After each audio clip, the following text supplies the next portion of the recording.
Здравейте! Сигурно сте чували фразата, че ако една новина не е негативна, тя не е новина.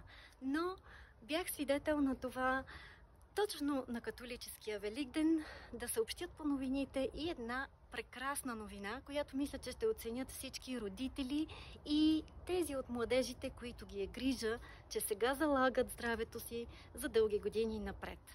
Ето каква беше новината. Унгарското правителство планира да забрани продажбата на енергийни напитки на лица под 18 години. Изказването е на председателката на Асоциацията на педиатрите Каталин Хараши, която, буквално цитирам, казва следното. Въпреки предупрежденията върху кутийките, експерти са категорични, че продуктите съдържащи кофеин, таурин, карнитин и други стимуланти са вредни за централната нервна система и не са подходящи за развиващия се организъм.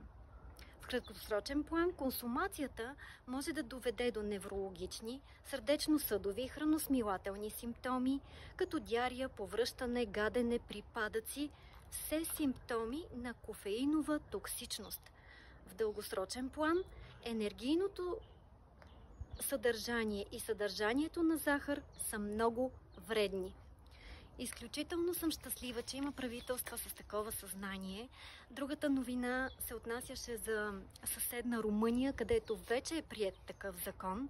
И защо се налагат тези мерки? Статистиката показва, че в САЩ броят на тинейджерите, приети в спешно отделение след прекомерна консумация на енергийни напитки, се е увеличила 1,5 пъти за една година.